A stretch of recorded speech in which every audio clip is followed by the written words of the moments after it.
la Atate ndi la Mwana ndi la Mzimu Woyera. Amen. Ndikulandireni abale pano pa Tiyankhuleni Ambuye, pamene mawu a Mulungu amene sapsatira amatithandiza kunena kuti tilowere kuyenerera. Pajatu Paulo oyera ananena kuti mawu amene alalikidwe pa nthawi imene anthu akuwafuna komanso pa nthawi imene anthu sakuwafuna. Mawu oyamba akuchokera mu buku la mneneri Mika mutu 7 ndime ya 14 mpaka 15 kupitiriza ndi ndime ya 18 mpaka 20. Amene akutiwerengera mawu oyamba ndi a Benedict Chadzutsa kuchokera ku St. Gerard Parish, Archdiocese of Birmingham, mdziko la United Kingdom. Mawu amtenga wabwino akuchokera mu mtenga wabwino wa Luka woyera mutu 15 ndime ya 1 mpaka 3 kupitiriza ndi ndime ya 11 mpaka 32. Amene akutiwerengera mawu amtenga wabwino komanso kutigawira mawu ndi Reverend Father Eliseo Ntarika kuchokera ku St. Anne Gambula Parish mu Archdiocese ya Blantyre. Mawu oyamba. Mawu a m'buku la Mika. Inu chauta mwatsogolera anthu anu ndi ndodo yanu yowatetezera. Muwete nkhosa zanu zimene mudazisankha.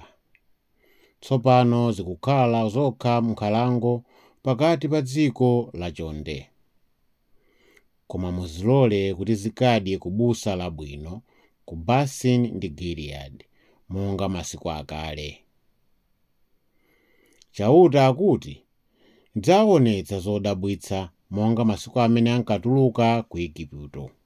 Kodi ndani ali Mulungu ngati inu, amene amakhululukira machimo ndi kuyiwala zolakwa za anthu anu otsala?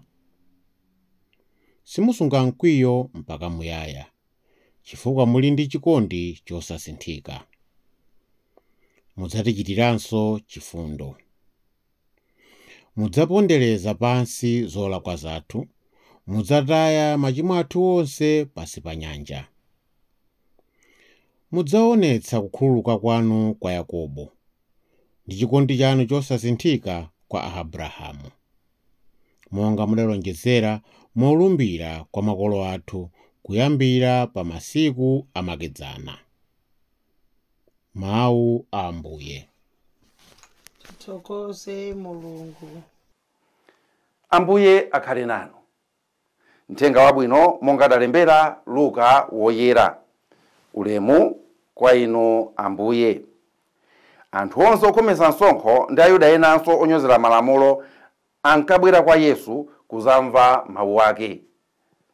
Tsono Afarisi ndi aphunzitsi amalamulo anayamba kuwinya nkumanena kuti munthu uyu amalandira anthu ochimwa nkumadya nawo pamodzi. Tsono Yesu adawaphera fanizo ili adati, munthu wina anali ndi ana amuna awiri. Wang'ono anapempha bambo ake kuti, Atate, bwanji mugawiretu tsopano chuma chanu, ine mundipasiretu chigawo changa. Bamboyo anawagawiradi anake aja chuma chake. Patangopita masiku owerengeka, wang'ono uja anagulitsa chigawo chake chonse, nachoka kwawoko ndi ndalama zake kupita ku dziko lakutali. Kumeneko anamwaza chuma chakecho ndi mayendedwe oyipa. Chitanthera chuma chake chonse, munalowa njala yayikulu m'dziko limeneli, mwakuti iye yemwe anayamba kusauka. Pamenepo anapita kukakhala nawo kwa nzika ina ya m'dzikomo. Nzikayo inamtuma kubusa kukaweta nkhumba zake. Mnyamata uja ankalakalaka kudya makoko amene nkhumba zinkadya, koma panalibe munthu wompasako ngakhale makokowo.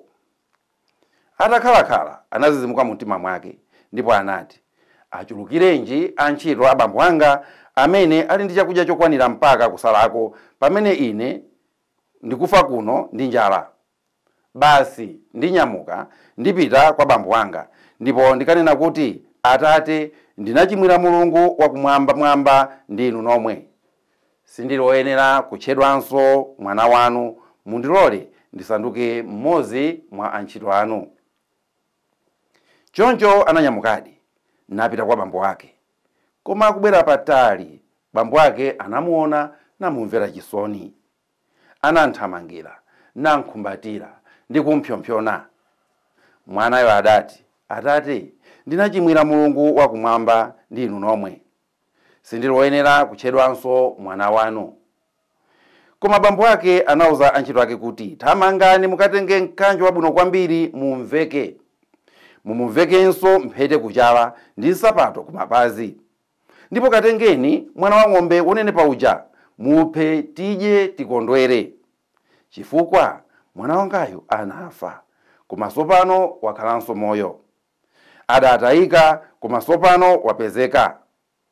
Ndiye pompo chikondwerero chidayamba. Koma mwana wake wamkulu uja anali kumunda. Pochoka kumundako, atafika pafupi ndi nyumba, anamva anthu akuimba ndi kuvina. Anayitana wantchito mmodzi namfunsa kuti, kodi kwagwanji? Iye anati, ng'ono wanu uja wabwera. Ndiye bambo apha mwana wa ng'ombe wonenepa uja, chifukwa amulandira ali wamoyo. Atamva zimenezo, mwana wamkuluyo anapsa mtima nakana kulowa. Apo bambo wake anatuluka, nkumpempha mopempha kuti alowe. Koma iye anayankha bambo wake kuti, ine zaka zonsezi ndakhala ndikugwirirani ntchito ndipo sinalakwirepo lamulo lanu. Koma inu simunandipasepo ndikatonde komwe kuti ndikondwere pamodzi ndi anzanga. Koma mwana wanuyu chuma chanu chonse anaonongera akazi achiwerewere.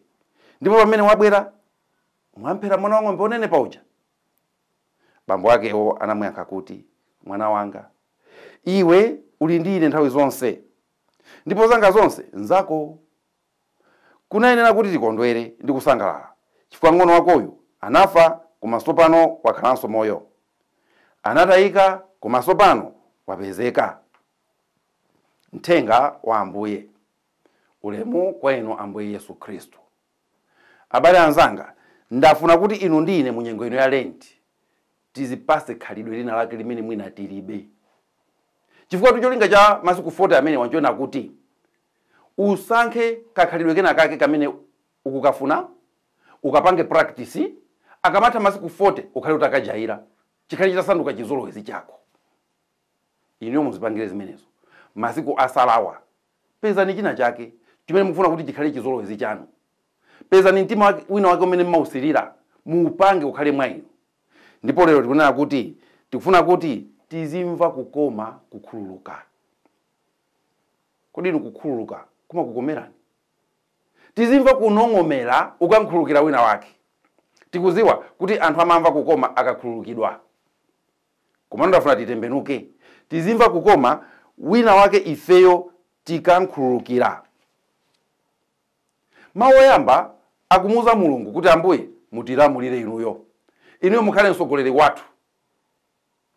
Akupereka chifukwa chake chimene akunena kuti Mulunguyo akhale mtsogoleri wathu. Akuti tikufuna inuyo mukhale mtsogoleri wathu chifukwa inuyo mmamva kukoma kukhululuka. Pali nyimbo ija imene anaimba Zomba Cathedral, khalidwe lokhululuka musazaleke. Mulungu amamva kukoma akakhululuka. Akaona kuti unachimwa, unapanga zinthu zoyipa, ndipo kubwera pamaso pake tukutaliri kuno, ukudankha akuna kuti koma anditani. Akakuona amazoona kuti uyuyu ndikampasa chibalo chokhwima, ndikuti ndinkhululukire, ineyo ndimva kukoma ndikankhululukira. Ndipo Mulungu amakhululuka chifukwa amamva kukoma kukhululukako. Ineyo mukuziwa fanizo lija limene Ambuye Yesu anapereka la wantchito osakhululuka. Limene bwana wake iye atalowa milandu yonse anali nawo anakhululukira. Chifukwa chani? Bwana aja amamva kukoma akakhululukira munthu. Ndiye ndifuna kuti inuyo mukhale ndi khalidwe lomwelo lomamva kukoma mukankhululukira munthu.